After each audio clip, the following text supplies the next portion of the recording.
Too many people go off into whatever their goal is, whether that's a promotion or a job search, whatever, and they become quickly unfocused. They want to do this, they want to do that, they want to go here, they want to go there. They half do things and they don't complete what they're trying to do, and they're just kind of all over the place. That happens a lot, especially on the job search side of things, when people have no strategy.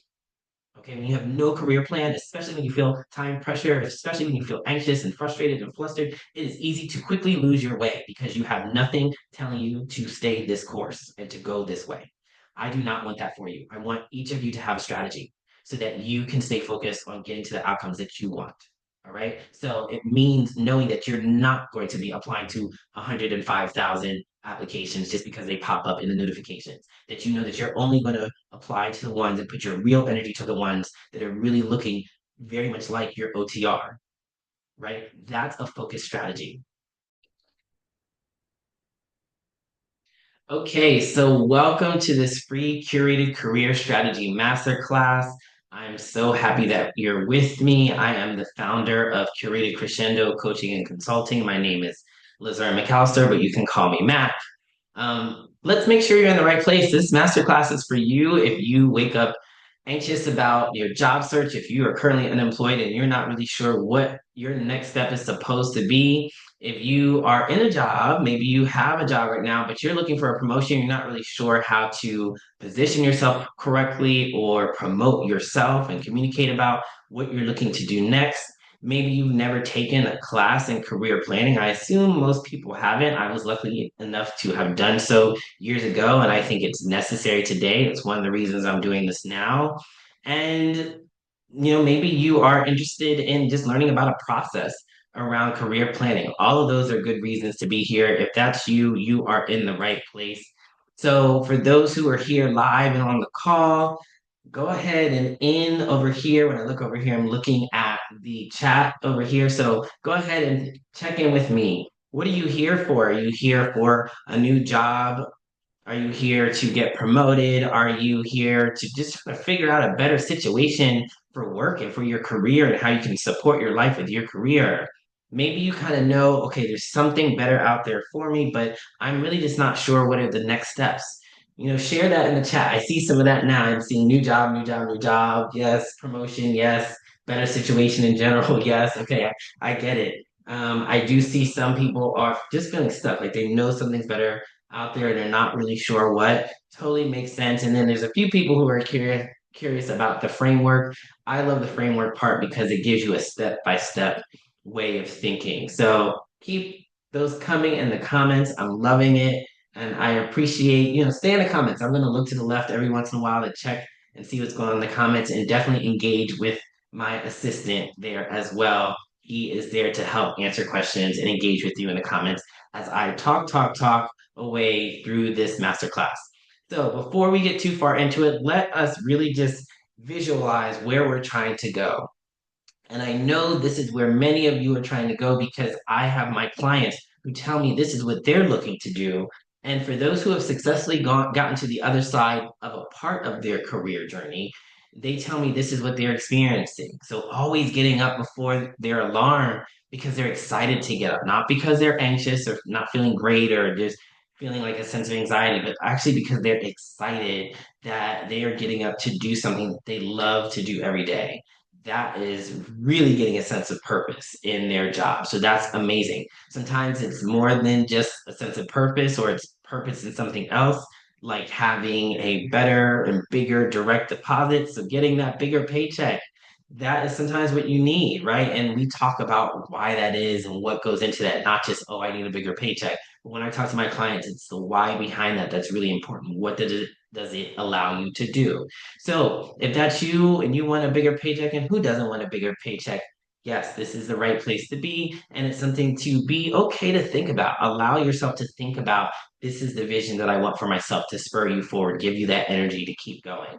Having people ask about your opinion as the resident expert or feeling challenged and feeling challenged at work, but not overwhelmed. Both of those have to do with feeling a deeper sense of value in yourself and having others make you feel that you are valued, right? And so when you are valued for your opinion, when you're valued for your expertise, you feel like you can handle those challenges and that people come to you with the right type of challenges and they are willing to listen to what you have to contribute. Some people are just absolutely bored at work or they feel like they've been doing the same thing for over and over forever. That's not a place of growth. It's not necessarily a place that you want to be in. Some people want to kind of be in that comfort space for a while, but over time it can go stale. So if that's you and you're looking for a challenge, but that doesn't necessarily mean stress, this is a place that you can start to figure out how do I go after that.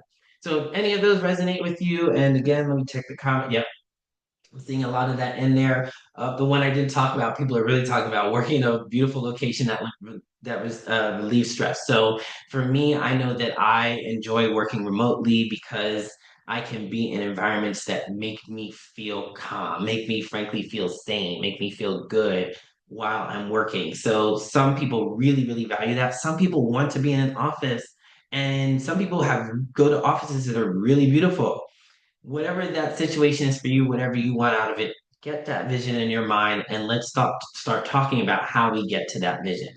So in this masterclass, we are going to go over today the power of creating and acting on your very own curated career strategy. I'm going to teach you how to move away from wasting time and energy on actions that don't get you any closer to your career goals and move you toward gaining clarity and confidence in your career planning process so that you can build and enjoy your career that you want and deserve. Imagine enjoying your career, right? If you have never seen a strategic planning framework, you're in the right place because after this webinar, you can at least say that you have, and you can at least start to build your own career strategy from that point forward. So that's what we're going to cover today. It's not going to cover everything that I do in the curated career strategy space, but it's going to give you those high level steps that you can start to walk through and fill in for yourself. And you're going to get that right here. So let's dive right in with this first and key thought, right? Which is creating and acting on your very own curated career strategy is the single most important way to ensure that you pursue and obtain the role that is best going to support your life goals, your life changing goals. If you have life goals, life changing goals, you need your career strategy to support that, right? And so when you think about this, don't just think about your career, think about your life. And we're going to get a little bit more into that, but just hold on to that key part right now. Hold on to that while I talk to you about something very exciting. And that is that I have something free for you. I have a gift for you. Here we are. If you stay until the end of this presentation, I will show you how to go out and get a bonus tool that I have created. It's called the EEF tool, and I have built it as a part of what I call the EEF 20-minute challenge. And all this challenge is for you to take what you've learned in this masterclass and start using it right away. Apply it right away using this tool. So at the end of this presentation, I will show you how to go download this tool so that you can take 10 to 15 minutes to download it, play with it, start asking yourself the necessary questions, and start creating your strategy from there. So I'm really excited. I hope you'll stick with me. We have a lot to get through. We're going to get through it. At the end, there will be this gift. Let's get into it. And we're going to start by first of all, be telling you a little bit about myself, but really we're talking about career journey, so I want to tell you about mine. Let's do that now. So when it comes to my career journey, I started at undergrad. I went to University of Pennsylvania, Wharton School of Business, and then I moved into consulting at Accenture. I focused on talent and organization. So that really informs a lot of the work that I do now around careers and career journeys. I learned a lot from there, so I'm bringing that expertise into this.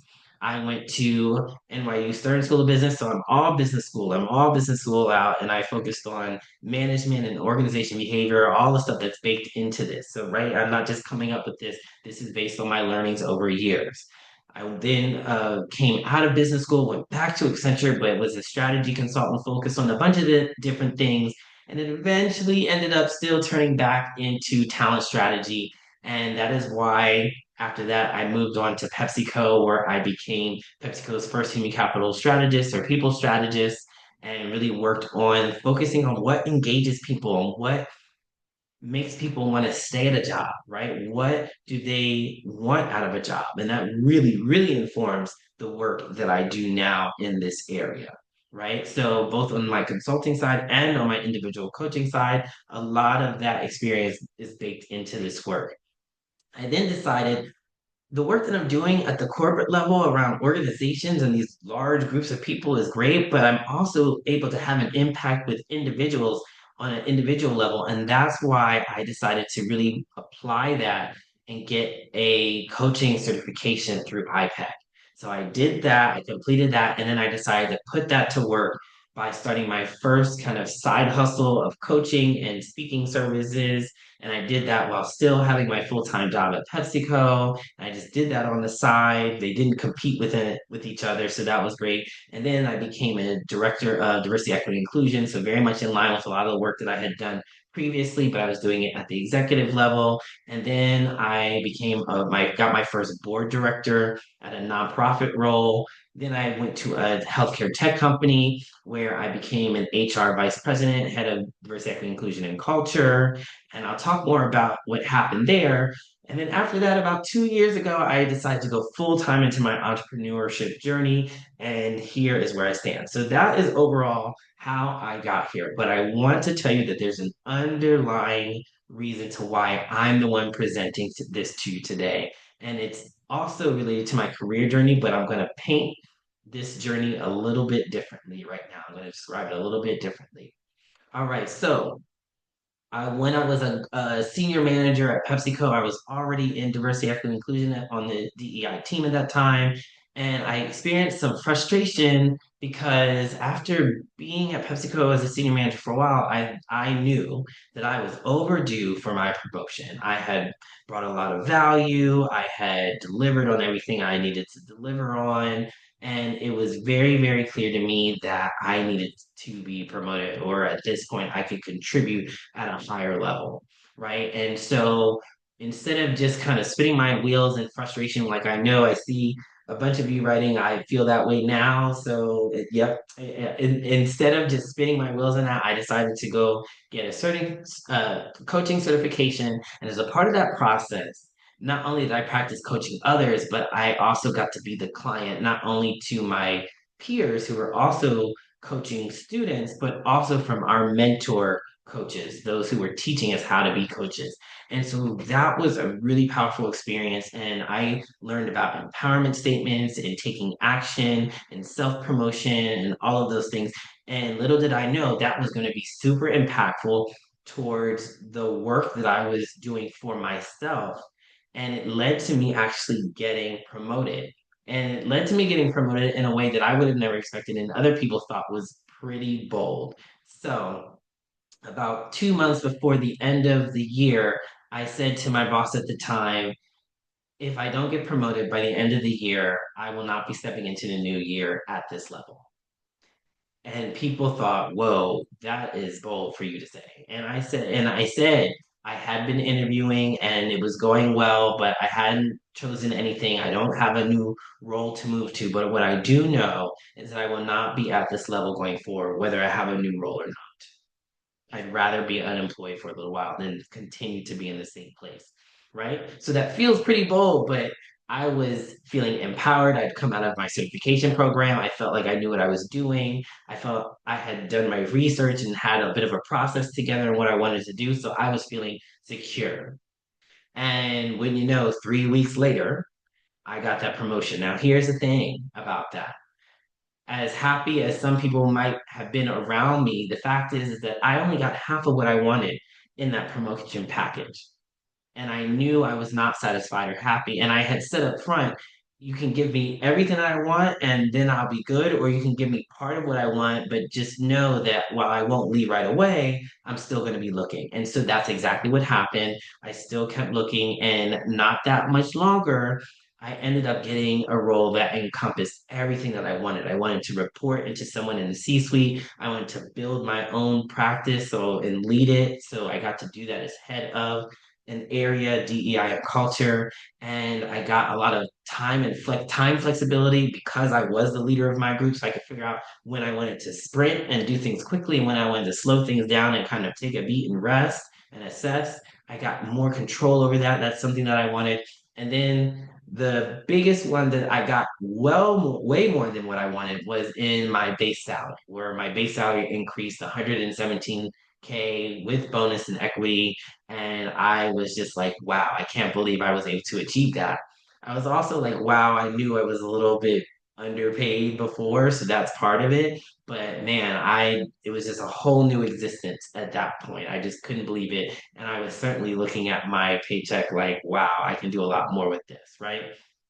So that was great. The unfortunate part is, as much as I love that role, I was the last of six people hired into an HR senior leadership team. And then, unfortunately, about a year and some change later, I was the last of five of those six let go.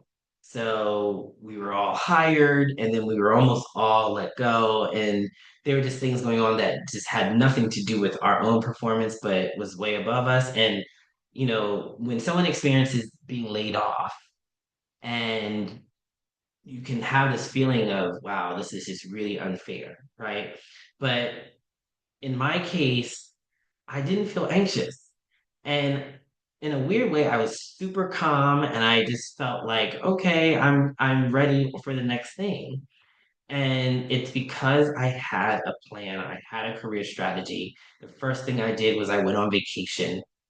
The second thing I did was I came back and I decided I'm going to just go full time as an entrepreneur and not stress about this and figure out from there what I would do.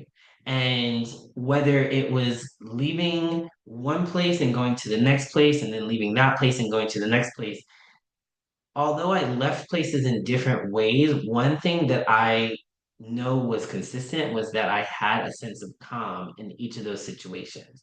And if nothing else, I want forevermore for all of you to leave your jobs, your roles, whether voluntarily or involuntarily, with an underlying sense of calm and no anxiety because you were prepared before it ended. You already had a career plan in place, you already had your strategy in place, and this is just pushing you into that strategy a little bit faster than maybe you had originally thought.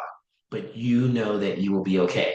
If that is something that can be achieved by going through this masterclass, then we have really done something amazing today. All right, so that's my story. Let's get into how you're going to build your story. There are four steps, four major modules to my framework, and they are as follows: assessing your current and past roles, looking at your target roles for the future and validating them, looking at your strategy and taking action and building your accountability to get those actions done. And then the last one is learning from all of that and iterating through that process again with the proper support. And then the last thing that we're going to talk about in this presentation is how you can work with me. So those are the overall areas of my framework. And the first part of that is past role assessment, past and current role assessment. So let's talk about the steps that go into that. There are six steps to that. And they are first, listing your life goals. So I am going to look at you directly here for a second and pause and let you know that this is not a step to be skipped over. It sounds simple, it sounds basic, it also sounds like something no one does. And yet it is so important because it is the foundation and the reason, it is the why behind all of this. So you must list out your life goals when you are doing this work. Most people think about their career, they think about their job title, compensation level, their industry, their function. all of those things. They just think about it in the career box. They're not thinking about how their career impacts and supports their life. And it's because they're not really thinking ahead about their life. You must do that. And I encourage you to do that through your own process, with a coach, with a mentor, whatever you need to do. But I need you to come up with, in the next 3 to 7 years, where do you see yourself? Because that's going to dictate what you need out of your next role in support of getting to your life goals. It should not just be career for career's sake, it needs to be career for your life. All right. So make sure that you take the time to figure out your life goals. Now, the next step after that, we're going to get a little bit more tactical and analytical here, and that is creating what I call an EEF list, right? So an EEF list is a list. EEF stands for, let me go there first. EEF stands for Employee Enablement Factors. So these employee enablement factors are the things that keep you satisfied to stay in a role. Remember, I told you that when I was human capital strategist, I was focused on how do we retain our employees? Well, these are some of the things, these are some of the levers or levers, whatever you say, that you pull to help keep people in their roles and satisfied in their roles, right? And so these are the things that you're looking for. But here's the thing, this is my list, and I have an example list. This is my list. This list can change. Make it for yourself. On my list, purpose, learning and challenge, compensation, flexibility, vacation, manager, team, colleagues, industry, function, international experience, or other, or not, or more things, or less things. Whatever those things are, you can put on your list. Think about the things that make you satisfied at work, that are going to make you the happiest. That's what you want to put on this list. All right, so you want to create this list and then you want to move on to the next step. After you create the list, you're going to assign your weights to your EEF. You're then going to create role scores. You're then going to calculate the scores and percentages. And then we'll talk about the last part, which is just a discussion around it. So I just jump through those last three steps right here, but I'm going to show you what it all looks like on one sheet, right? So you have on the left hand side of this all of your EEFs. In the kind of dark green color, you have your weights. Your weights are, for example, on a scale of 1 to 10, where 10 is super important and 1 is the least important out of the 10 EEFs. Which number do you assign it? Now, when it comes to the weights, you can put any number next to these EEFs. You can repeat it. So on this example, you see purpose and flexibility both have an 8 in terms of their weight. That's okay. What you don't want to do is have the same weight for all of these EEFs, which you don't want that because it's not giving you any information. And as a coach, if I'm doing this with you as my client, I'm going to force you to separate these out and to rank them. And I'm going to ask you questions about why is this one equal to this one, or why is this one more important to you than the other. There's a lot of why behind, because I really want you to get to know yourself better in this moment. So that's really important.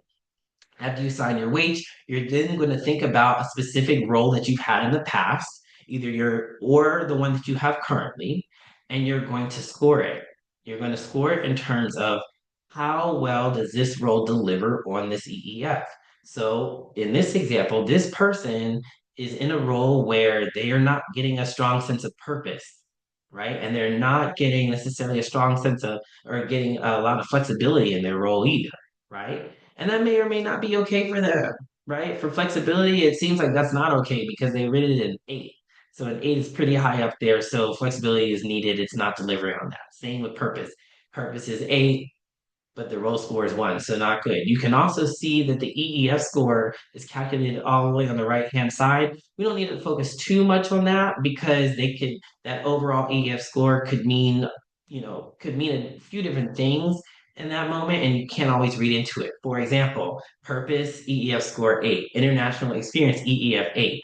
They're both 8, so they're both not scoring high. They're not both not contributing a lot to the satisfaction of the role per se, but for different reasons.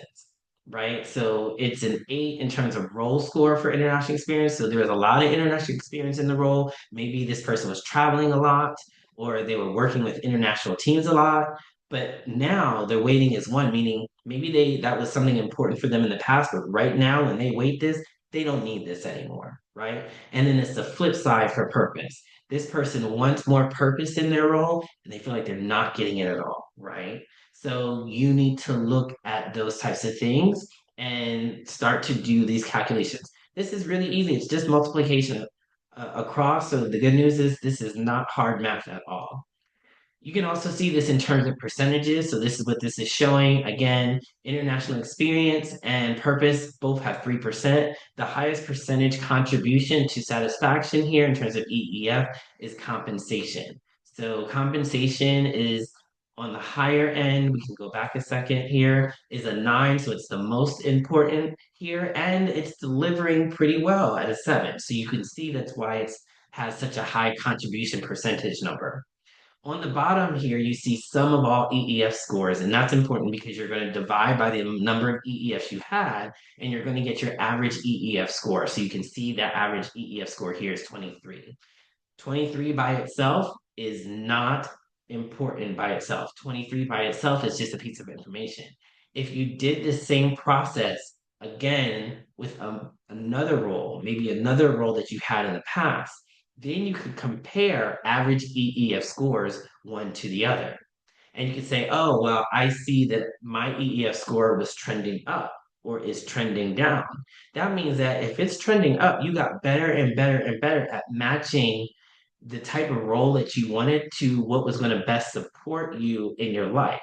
And vice versa, if it was going down, it means that as time has gone on, you've gone from one role to the next role, you've gotten worse at matching jobs that you've gotten or roles that you've gotten to what you needed in your life.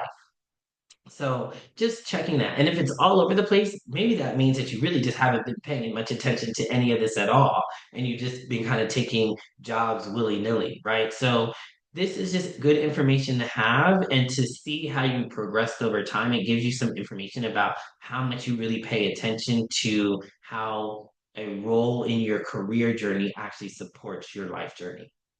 All right, and so if you put all this together in my tool form, this is what it looks like. So I talked about the tool before. This is the example of the tool, and I work with my clients on this, so I've made it really easy for them. You just plug in your EEFs in step 1. Step 2 is you assign your weight. Step 3, your roll scores, and it does the math for you. So really easy there. But those are the steps that you take. Life goals, listing the life goals, creating your EEF list, assigning your EEF weights, creating your roll scores, doing all those calculations, and then having the conversation. So this is where the real magic happens because as you can see, those first steps 2 through 5 don't necessarily take very long. They can, depending on how much you're negotiating with yourself around the weights and the scores. So they could, but usually they move pretty fast, at least the first time around when my clients do this. What happens is my clients end up going back and reassigning weights and reassigning scores because we start to have a conversation and I start to ask them questions about what is the story behind this number? How do you feel when you see that number? What's your thought process in arriving at that number? How do the numbers from one role to another compare? And does that really fit with how you've experienced that journey? Next thing you know, they're saying, oh, maybe my relationship with my manager is actually more important than just vacation or flexibility. Or actually, I've always thought the money that I receive is so important, but now I'm in a place where I'm making okay money in general, I can cover my costs. And so I'm looking for more purpose in my life. Those are the conversations that come out of this. And so this is really where the magic happens when you're working with a mentor or a coach or someone like that. You can do this work for yourself, absolutely, but it's good to bounce these off of somebody who really knows what they're doing in this space. So after you look behind, it is now time to look ahead. And we are going to do that by thinking about our target role definition and our validations. And so here are the 5 steps to doing that. You're first going to define your OTR, that's your optimal target role. And you're going to write your JD. And what your JD is, your job description. So think when you go on LinkedIn and you look at job postings and you see the name of company, you see the name of a role, you see a description of the company, you see a description or a summary description of the role, then you see what the role, who the role reports to, what are the roles and responsibilities, and what are the qualifications to be qualified the role, everything about that role. I have my clients and my students write out a version of that, but it is for their unicorn next role, their optimal next, their dream next best role, right? And what they have to do in order to do that is think in an uninhibited way, not shutting themselves down, saying, "Oh, I never get that role, so I'm not going to write that down." No, write it down. And all of the things that are popping up saying, "Oh, I can't get that role," I tell them to write that down on a separate sheet of paper because they're going to need that, but they're looking for to create a role that is relevant to them and most importantly is going to step themselves up to optimally serve their next life goals from 3 to 7 years out, so that if they were then to take a break, walk away, and then come back and pick up this job description and pretend like they didn't just write it themselves and pretend that someone posted it on online and they just found it and now they're looking at it saying, this looks like a really good role. Let me take it through my EEFs and rate it and rank it in the same system as I just did with my other roles. That role should score super high in terms of the average EEF score, their average role score. That role should be getting nines and tens, right, in their scoring across the weights that are the most important. If it's doing that, then you know this is the optimal target role because it's serving your life goals. And you want to put that as the North Star of all the roles you could ever have as your next step. So that's important to do. And it's important to write it down and actually write out the job description. It's important for a few reasons. One, because it forces you to truly think about what you want in your next step and next role and to get very realistic with it, including what is your compensation, including what are the benefits that you need, including the location. I'll get very granular with those details. That's one. Two, you now have something when you start to look at other roles and research other roles out there, you can always compare and say, how does this role compare to my dream next best role? And then three, you have something that's really just keeping your energy moving, saying this role is out here, a version of this role is out here. There's no such thing as a perfect role ever. I always say that, but at least you have something out there that says, okay, if I can dream this up, I can work into a role like this over time. And I always encourage my clients to think that way. Now, I talked about the things that were going to hold you back mentally about writing that optimal target role. And those are the limiting beliefs that tell you you're not good enough for this role, or you can't do this role, or you don't have everything you need for this role yet in terms of skills and tools and all that. And I told you to put that to the side. So if you did that, then you can now pull that out for the next step, which is to complete what I call a self gap analysis. And doing that means you are writing out and actually scoring how important each of those goals are. So you're going to list out, I'm sorry, those gaps are. So you're going to list out all of those gaps and then you are going to score them, right? You're going to say, this is the biggest gap and the most important gap, right? This is how true this gap is, and this is how not so true it is, right? And the reason you're doing that is you want to figure out what are the true showstoppers and which are ones are the true nice to haves. And you're going to figure out then what you can do about it. So that's the next step is writing your mitigation strategies. So you've written out the gaps, you validated them. Sometimes you have to go to external research and see how true it is. So, for example, let's say there's a role out there and I'm thinking I need to have a license, or someone told me I need to have a license to do this role. And then I, as a coach, say, how sure are you about that? And you say, oh, I heard it. And I tell you, go do some research and come back and let me know if that's really true. And you go and do the research, you say, you know what, I just found out that while it's really good to have, it's not 100% required. And I know I've actually heard that there's some folks out there who don't have that and they still got that role. That's gap validation. All right. So you want to make sure that you're validating the gap. If that's not necessarily the case, then you can score that on the lower end of, how true is that, right? And then something may be true, but it may not be a showstopper, right? Oh, I don't have this skill. I know I don't. That's true. But you're actually realizing, oh, it's not that core to that role that I actually really want. Okay, so then it scores low on that. So again, there's a calculation there, and I have other sheets and handouts that I work with my clients and my students on for this. Guess what? All of that is done through that spreadsheet, but you can create your own and you can write these out and score them and create the validation scores of these gaps. And then you can write out how you're going to mitigate those strategies. So it's okay, well, if I don't really need that, I can just talk about the other things that I have in my toolbox that are much more important.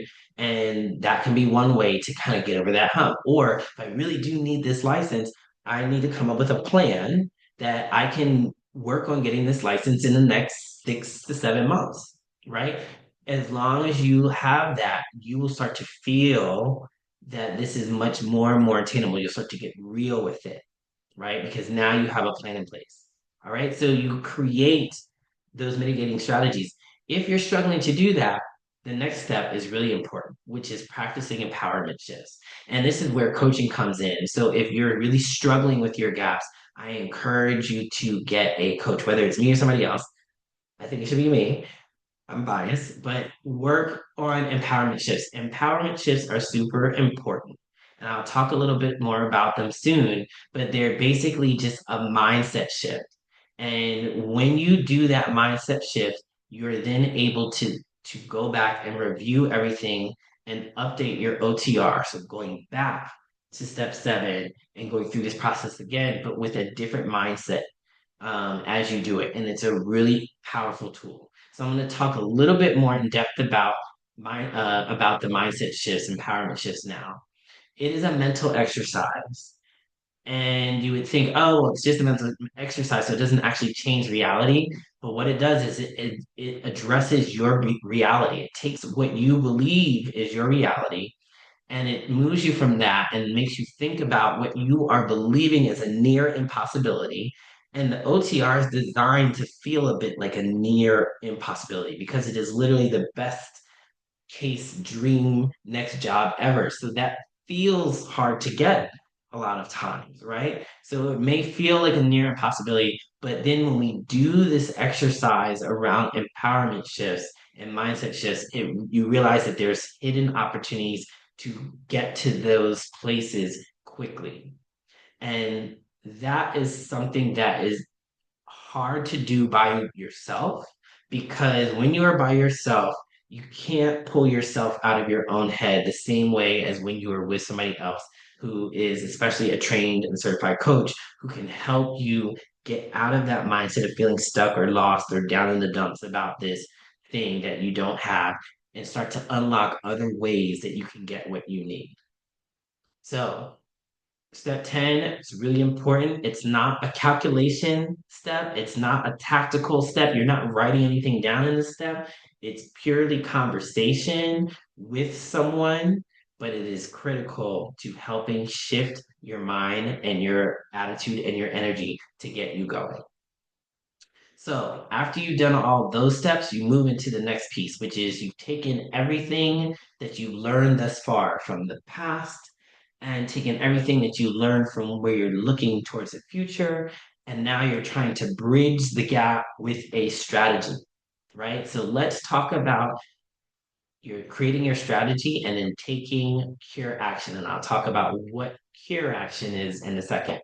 All right, so what is a strategy? A strategy tells you where you are going to invest your time and energy.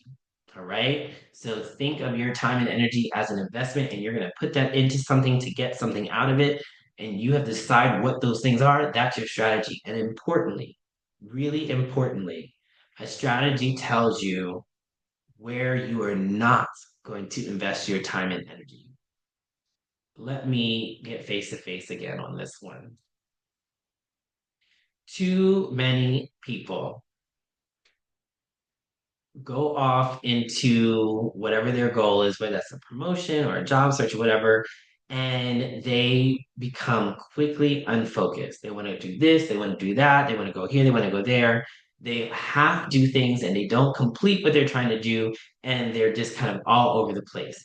That happens a lot, especially on the job search side of things when people have no strategy. Okay, when you have no career plan, especially when you feel time pressure, especially when you feel anxious and frustrated and flustered, it is easy to quickly lose your way because you have nothing telling you to stay this course and to go this way. I do not want that for you. I want each of you to have a strategy so that you can stay focused on getting to the outcomes that you want. All right. So it means knowing that you're not going to be applying to 105,000 applications just because they pop up in the notifications. That you know that you're only going to apply to the ones and put your real energy to the ones that are really looking very much like your OTR, right? That's a focused strategy, knowing that you're not just going to go to any old networking event just because of whatever, and knowing that you're at least, or if you are going to go to many, at least you know that you're going to prioritize these ones first because they have the targets attending that you need to talk to. That's an example of being strategic. So we want to make sure that you are always being strategic and having a strategy going forward. All right. Define and practicing messaging. This is the first step in creating your strategy. Strategies for career mean having a key message for yourself, having about 4 or 5, I suggest, right? Not too many, not too few, around 4 or 5. And these are your headlines. I like to tell my clients these are the headlines. Your experience, who you are, your experience, what value you bring to the table, what you're looking for.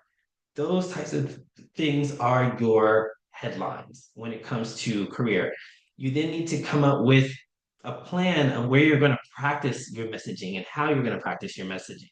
You can practice your messaging in a mock interview. You can practice your messaging at a networking event. You can practice your networking online. You can practice your networking in many, many different ways. Even in written format, you can practice your messaging. So, writing out all of the different ways that you can practice your messaging is important. After you created your message and you've written out where you are going to practice your message, you are going to create and align your representative materials.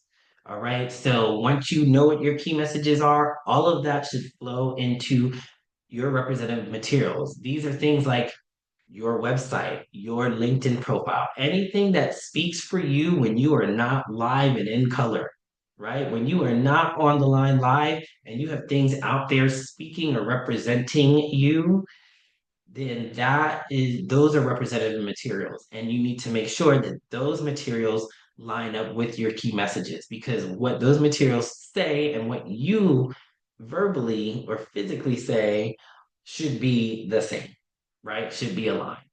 After you've done that, then you want to take it on the road with a road show, right? You have your messages, you practice it, you put it on your materials, and now you're ready to go out to the world and start delivering that.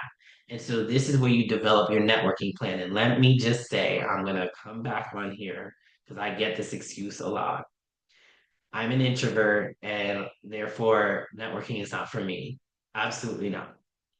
Absolutely not. If you are an introvert, there are strategies on how you can be an introvert and actually be a great networker. In fact, introverts are some of the best networkers. So that is not an excuse, but I get that one off all the time. So I wanted to come here again, face to face, and say that is not an excuse. Not only are we not talking about networking in person only, we're also talking about networking online. That's really important. You network through LinkedIn, you network through email. So it's not just going in person, as most people think about when they think about networking. It's also when you're online and you are talking with people, maybe not even live, right? You're having a back and forth conversation electronically. It's important to make sure that you are networking and planning that networking properly. So I have whole methodologies and tools on how I do that with my students and my clients. After you've gotten all that together, that is the second to last step in creating your strategy. The last step is to set your timelines, right? And that setting your timelines is important because now we're moving from just creating a strategy to taking cure action. And what is Cure Action? My company is called Curated Crescendo Coaching and Consulting. The curated part is the strategy part. It is not just taking action, any old action, it's taking specific curated actions that are specific to your strategy. You could do all of these different things out there, but you are curating which actions you're going to take for yourself, not for anyone else, for what you need according to your strategy, according to your vision. That's what you're doing here. And so we want to set timelines to make sure that you're actually going to do it. And we need to know that you're going to do it. So the next step into doing that is building accountability systems. And accountability systems are there to ensure that you do for yourself what you need to do. Sometimes we tend to do, I'm going to come wait face to face again on this one. A lot of times, if we have a due date for someone else, we'll get it done. But when it's a due date for ourselves, we don't do it. Let me look over here. Who? Right. I see the in the comments. Yeah. People, I don't even have to say who agrees with me. I'm already seeing the agreement. Exactly. Yes, yes, yes. All right, I hit a nerve there. We won't do for ourselves, but we will do for others, right? This is about doing for ourselves, and it can be really hard to put us and ourselves first. We need to do that. And the best way to ensure that we do that is to build accountability systems. That includes having these timelines and sharing it with other people who we know will hold us accountable. Do not use your friend, your nice friend, to be the person who's going to be a part of your accountability system. Use the mean friend, use the person who's going to hold you accountable, use your mentor, use that advisor, right? Use a coach. A coach, a part of being a coach is making sure that your clients are holding themselves accountable for the work that they say they are going to do for themselves. That is a big part of coaching, right? So if you struggle with getting things done for yourself, and you have to get real with yourself here and know if that's you. If that is you, this is how you fix that. Okay, this is by creating people and systems around you to ensure that it keeps pushing you forward. That's what we want to do here. All right. The last part of this module, of this four-part module, is to learn, iterate, and support. So let's talk about the two steps that are a part of that. First is define and invest in support. So defining what it is that you need. Now that you've gone through this process once, you start to get a sense of, okay, this is what I'm going to need in order to really get this done for myself. Because now you have a strategy. You're looking across everything. You're looking at your timelines. You're looking at your scheduling. You kind of have a better idea of who you need around you, what kind of energy level you need, whether there's tasks that you need to get done for yourself, where's the development that you need to do for yourself. And now you can start to then invest in that. And you can look at different ways of investing in support. If it's a certain tool that you need, if it's a certain skill that you need, a certain certification, a certain license, you can now start to figure out what that is and start getting your resources together to start to get that done. Okay, so that is step 17, define and invest in support. And then the very last one is to learn and iterate continuously. This whole process, these four modules, these 18 steps, They are not a one-time shot only. You must take what you've learned by going through this whole process and bring it back around to the beginning and take it through again. And as you do that, you will continue to refine and refine so that you get a better and better outcome, and you will feel more and more focused and clear on what you want in terms of your career journey. All right. So that is the entire process. Are you still with me? Okay, still with me. Awesome.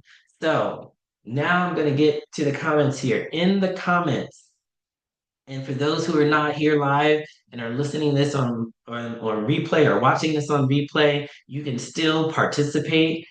Answer this question. How will having a clear and strategic approach for planning your career improve your life? Let's see what you came up with. All right, so I'm seeing clarity, right? I'm seeing communication and confidence. I'm seeing promotion is possible. I'm seeing closing my gaps. I'm seeing EEF tool. I'm seeing enablement factors. I'm seeing career improvement.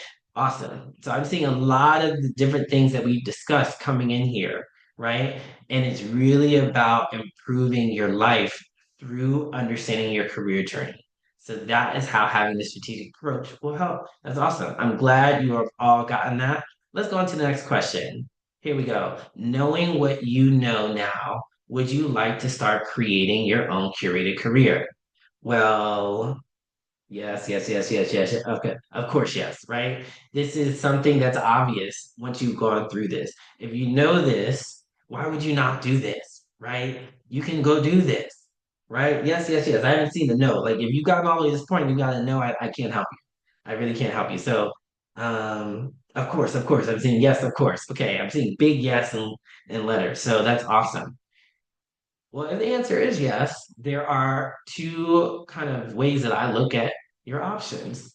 One is you can create your own framework and process and do this alone. So I've given you a sense that this is possible. You can tweak a process for yourself and create your own version of this and kind of do it on your own. And that's good. Good luck. If that's what happens, then I am happy that this has impacted you in a positive way. Get after it, go do it. The other option is we can do it together.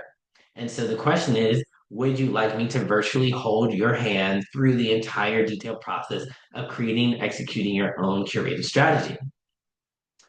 And I'm seeing yes, yes, yes. Yes, I would. Yes, please, and thank you. Okay. All right. So if that is you, then here's what I have for you. All right. I have two options. The first is an online course that I created, and it is called the Curated Career Journey course. It very much reflects all of what we covered, but does it in much more detail, step by step. And you want to take this course if you are looking to have that clarity, communicate with confidence, only spend time on the things that support your goals. That's really the big thing here. Saving time and energy, and then having a plan that keeps you focused and moving forward, not feeling stuck, not feeling lost. So if that is you, if that's what you want, you can take this QR code and go straight to the website and check out the course. Here's what's inside. It has those four modules. It has the 18 lessons. You can see in the bottom right-hand corner the map, the curated career journey digital course map. So you go step by step through each one of these. It also has downloadable PDFs where you work through everything that we have discussed and more. So there's a downloadable PDF where you fill out your life goals, and I have questions on there to help you think through that. It has the EEF tool. It also has a document where you fill out questions about the EEF tool.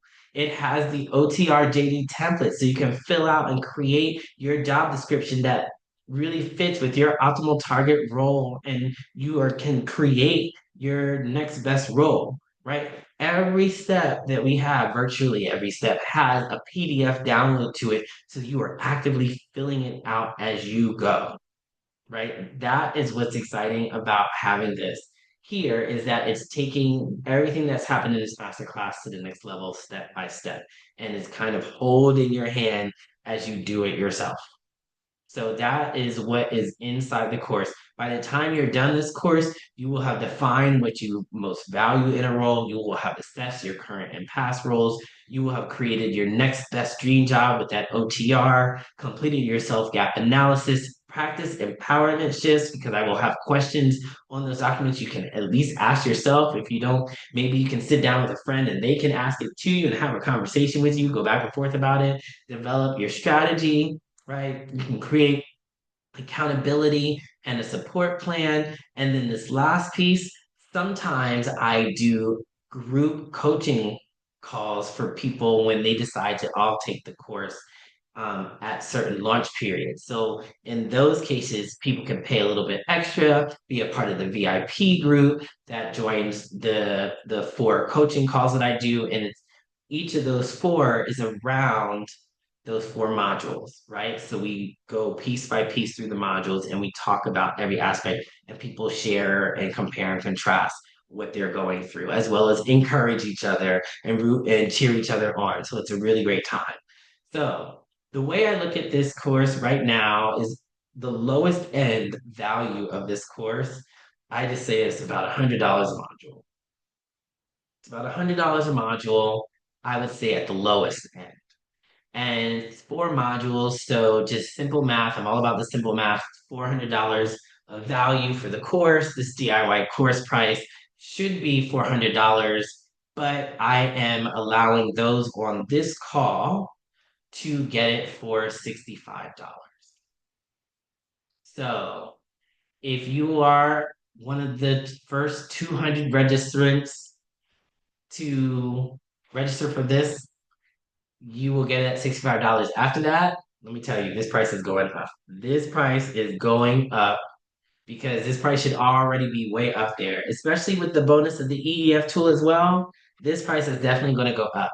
But for now, if you're on this call and you are one of the first 200 people to sign up for this course, remember, you get the downloads, you get all the steps, right? You get to, oh, the other thing, you get evergreen access to this course as long as this course exists. If you decide that you want to come back and do this course again after you've already been through it, you can all the time, as long as it's online. You will never have to pay more again.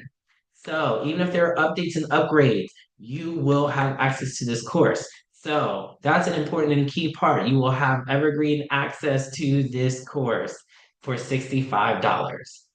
$65 is what? A few drinks these days. It's a nice dinner. It's a decent dinner these days, depending on the city you're in. Think about it. $65 for one dinner can give you all of this entire framework, all these steps, PDF downloads, and all forever access. I don't know what else to tell you, but this is option one for you. Okay. If you're interested in that, go to the website, go to any of my websites. You can navigate to the course from there. Next, the other way that we can engage. I told you that I have clients in coaching. You can become a coaching client.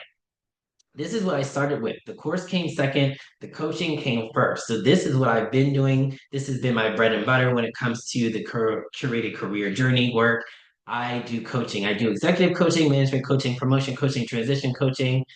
This course has been focused on, or rather, yeah, this masterclass has been focused on the career journey part. So I'm talking about career coaching in terms of the type of coaching that I'm offering here, but I do all these other types. Let me talk to you a little bit about coaching in general for those who have never experienced coaching. Coaching, it has sometimes gotten a bad rap in the corporate parlance, if you will, right? If someone has done something wrong at work, sometimes they get coached to be better and somehow. So that's not what we mean here. We're not looking to coach you to correct you. That's not what coaching here. It's not punitive. It's not a correction, right? It's not advisory. Advisory is if I am a researcher or an expert or an academician and I want to advise you on something and then you can go off and choose whether to take that advice or not. This is not necessarily advisory. That's not what I'm doing when I'm in my coach role. Consulting is similar to advisory, but it's also as a consultant doing certain things with you. And I am a consultant, but this is not how I'm acting in this capacity when I'm in my coaching. Mentorship is I have been here and you want to get where I am or where I have been. So I'm going to tell you the steps that I took so that maybe you can take those same steps and get to that same place. That's mentorship.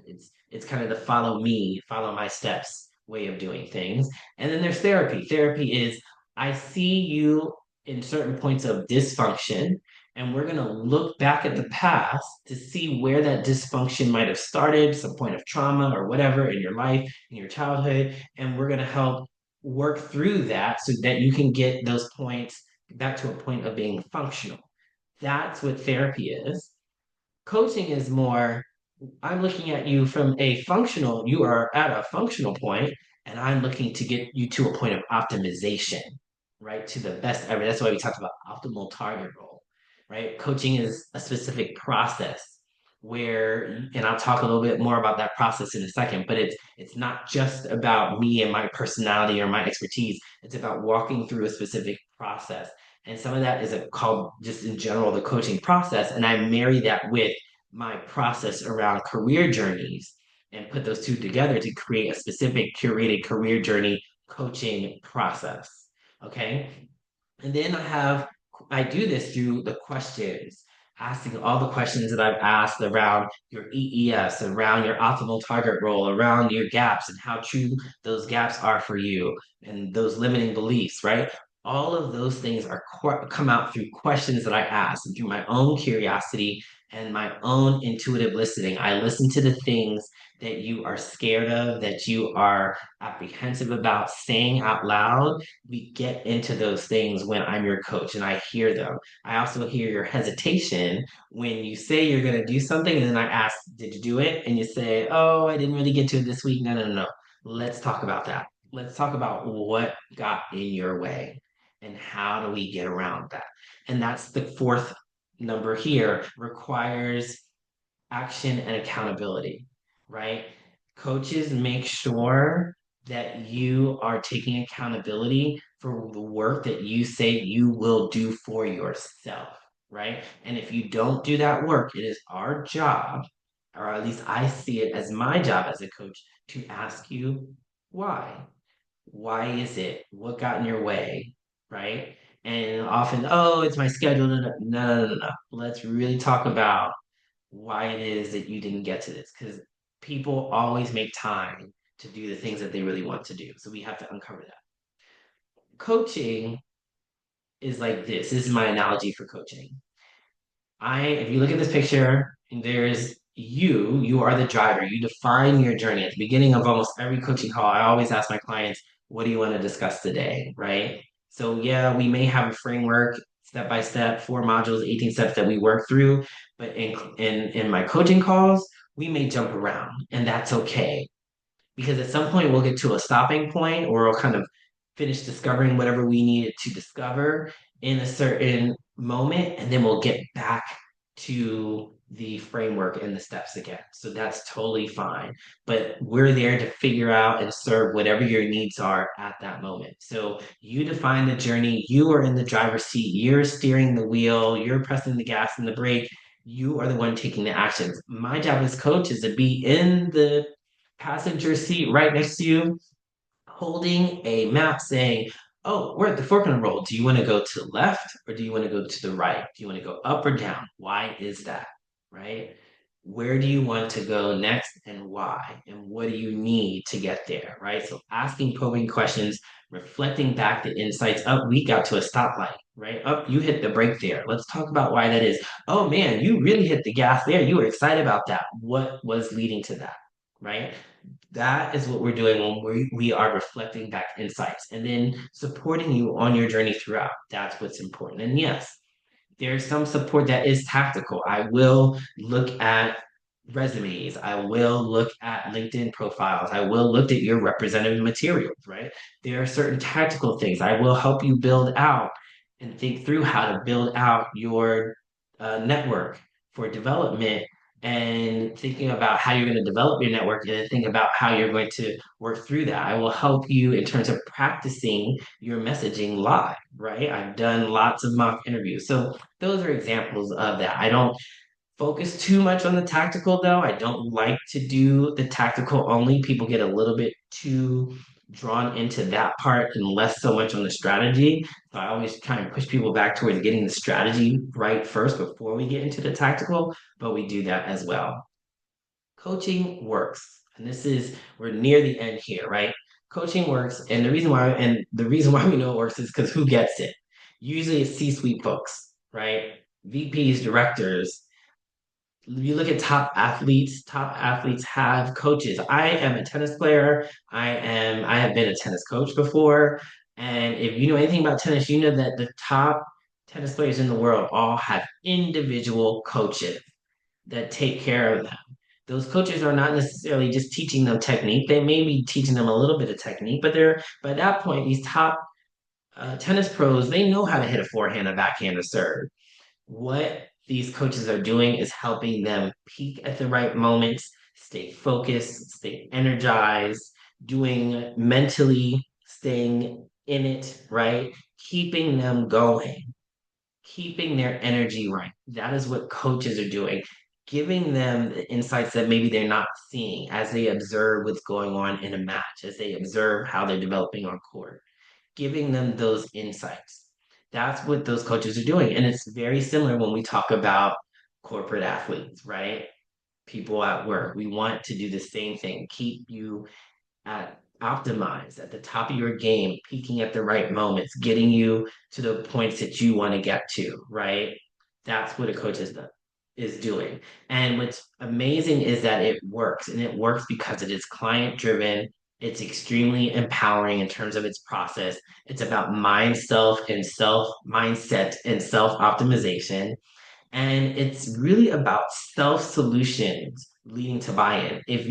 I can come up with homework for you, but most often clients, my own curators and one-on-one coaching come up with their own homework. And that's great because they're more likely to do it when they come up with it themselves. When it's your own idea, you're much more likely to do it. And then when you do it, change happens bit by bit. Now you're doing the work, and it doesn't even necessarily feel like work. It's just feeling like you doing the thing that you came up with to do. And so this is how over time coaching works, and it is really one of the best kept secrets out there in terms of self-development, in terms of getting what you want out of life. So it has really been amazing. I'm going to tell you one more story around coaching right now. As you see here, Best Kept Secrets by ELC members. I attended this conference back in 2020 virtually, the Executive Leadership Council. It is the council of the top Black executives of Fortune 500 companies. And there was a final panel of all Black men. On this panel, there are about five of them, super high C-suite of really big companies. And the final question was, what was that one thing that got you from being sort of in the middle or near the top to the top, being that in that C-suite position at your company? What was that one thing that made a difference? And at the time, I was in the middle of my coaching certification um, with IPEC, and I was just listening in. I had no idea this was going to be said. And what I was floored to hear is that every single one of those five C-suite executives said coaching. Coaching was the thing that changed it for them where they were already successful. They were already vice president, senior vice president, even EVP at their companies, already making a lot of money, already successful, been at their companies for years or in their industry for years. But what got them, they said, to that highest level was a coach. So this is how you know that this stuff works when it comes to coaching. And I understand that not everybody wants to invest or can invest in coaching right away. That is why we have the course. For those who are interested in coaching, here's what you're looking at when it comes to me.